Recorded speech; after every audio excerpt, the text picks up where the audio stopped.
Okay, kita tengok contoh 3. Okay, ini adalah jadual kekerapan. Okay, menunjukkan masa lapang bagi murid tingkatan 1 bakti. Okay, kita akan bina carta palang untuk mewakili data. Okay, jadi aktiviti yang kita ada adalah 1, 2, 3, 4, 5. Okay, ini adalah kekerapan. Okay, macam mana kita nak buat carta palang? Okay, yang pertama adalah lukis paksi mengufuk dan paksi mencancang pada kertas grid. Okay, kertas grid ni adalah kertas yang petak-petak. Okay, ini adalah nama dia kertas grid.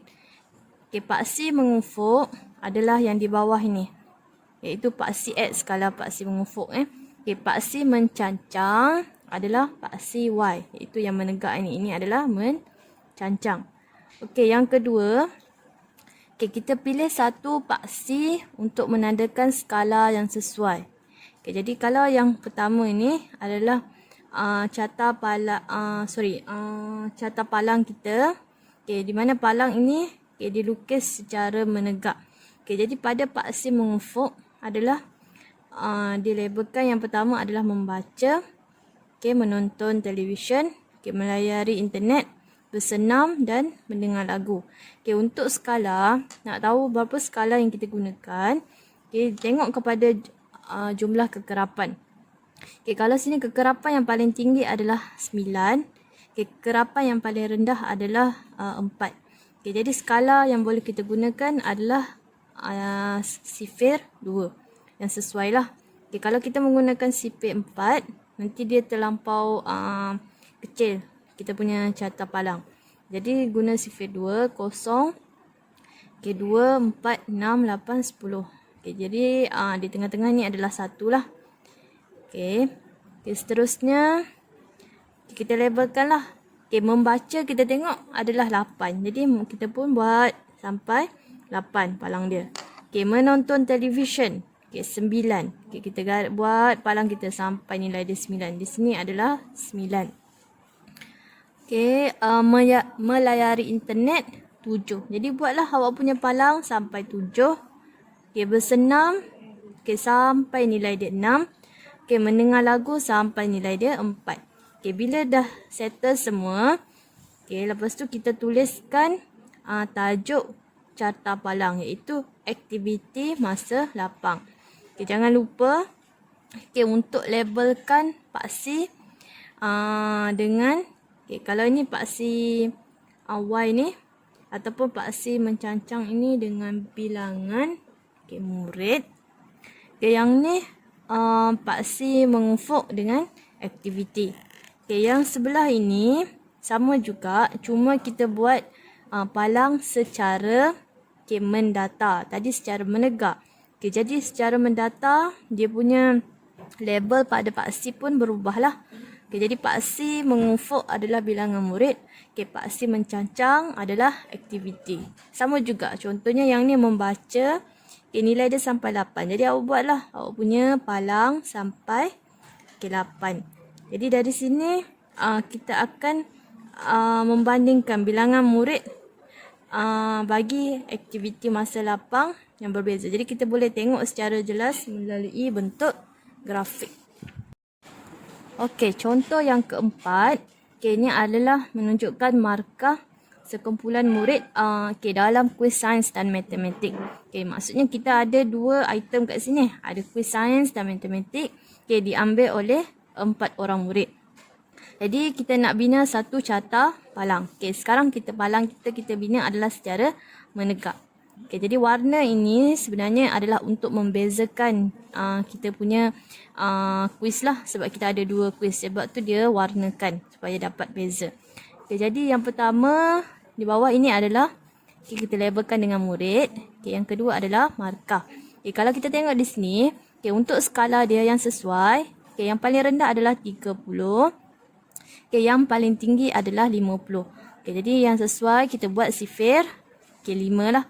0, 5, 10, 15, 20, 25, 30 sampai 50. Ikut kesesuaian untuk skala ini, ikut kesesuaian data kita lah. Jadi yang pertama, Aileen kuis sains adalah 30. Buat palang 30. Yang kedua 45. Okay, buat balang 45. Jadi ini adalah markah yang diwakili oleh Ivan. Okay, begitu juga dengan Haris, Nora dan Raju sama juga cara dia. Okay, buat pala berkembar macam ni Okay, seterusnya kita akan tengok carta pie. Okay, carta pie ini ialah perwakilan data menggunakan sektor bagi suatu bulatan. Untuk kita memaparkan bahagian bagi setiap kategori. Jadi awak tengok contoh 5. Dalam jadual ini ada bilangan kereta model dinamik yang dijual oleh syarikat menjual kereta. Jadi kita akan bina satu carta pie untuk mewakili data tersebut. Kita tengok kita ada kereta warna merah, kuning, putih, biru dan bilangan kereta. Kita tengok bagaimana untuk untuk membina carta pie. Yang pertama, langkah-langkah dia. Kita kena cari dulu sudut sektor bagi setiap kategori. Kita ada warna kereta merah, kuning, putih, biru. Jadi untuk cari sudut sektor, rumus kita adalah kekerapan data bahagi jumlah kekerapan darab 360 darjah. Kenapa 360 darjah? Sebab satu bulatan 360 darjah. Jadi untuk yang pertama, merah adalah 9/36. 36 ini adalah jumlah bilangan kereta. Darab 360 darjah. Jadi kita akan dapat untuk merah sudut sektor dia adalah 90 darjah. Kuning 120 darjah. Putih 100 darjah. Biru 50 darjah. Macam mana kita nak lukis? Mula-mula kita lukis sebuah bulatan. Ini adalah jangka lukis. Ini rupanya jangka lukis. Boleh dapatkan di kedai. Ada dalam bentuk macam ni. Kalau dia jangka lukis yang single, murah sikit lah. Kalau satu set tu, jadi mahal sikit lah. Ini adalah jangka sudut. Ini nama dia jangka sudut. Jadi, langkah yang pertama, kita lukis sebuah bulatan. Cikgu lukis sebuah bulatan. Kejap. Jadi, yang tajam ni, kita letak di tengah.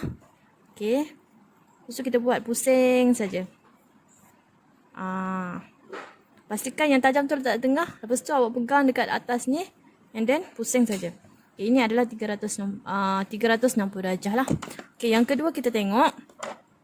Kita punya setiap sektor. Jadi, kita bahagikan bulatan kepada setiap sektor. Yang pertama adalah warna merah 90 darjah. Jadi kita letak di sini. 90 darjah. Jadi kita tengok. Daripada sini kosong kan? Kosong. Baca daripada yang bawah ni. Kalau awak baca yang atas ni adalah 180 darjah. Salah. Baca yang bawah kosong sampai 90 darjah. Lepas tu kamu tandakan dia. Jadi tandakan juga ujung. Tu gariskan yang kita tandakan tadi di atas ni. Jadi kita gariskan. Jadi ini adalah 90 darjah. Settle sudah. Yang kedua, cikgu nak buat kuning. Ini adalah merah. Yang kedua kuning 120 darjah. Cikgu nak ambil daripada sini. Jadi cikgu letak balik jangka sudut. Yang ni dia punya tengah-tengah ni. Letak yang di tengah-tengah di sini. Jadi baca daripada sini kosong sampai 120. 120 di sini. Jadi kita tandakan 120. Daripada pusat ni. Kita gariskan yang kita tanda tadi sampai sini. Jadi ini adalah 120 darjah. Settle. Yang ketiga 100 darjah. Kita ambil dari sini. Jadi dari sini. Bermula dari kosong lagi. Kosong sampai 100 darjah. Di sini 100 darjah. Dari bawah kosong, jangan 180 sebab kita baca daripada yang bawah ni. Sampai 100 tanda. Lepas tu kita gariskan. Yang terakhir 50 darjah adalah yang balance lah. Kalau kita nak ukur pun boleh. Tak ada masalah. Kosong sampai sini 50 darjah. Jadi ini 50 darjah, yang ni 100 darjah. Itu cara dia untuk menggunakan protector. Jangka lukis dan menggunakan jangka sudut. Bila awak dah buat dia punya bahagian sektor dalam bulatan ni, jadi kita labelkan setiap sektor. Yang tadi adalah merah. Okey, 120 adalah untuk kuning. Okey, 100 adalah yang putih. Okey, 50 darjah adalah kereta biru.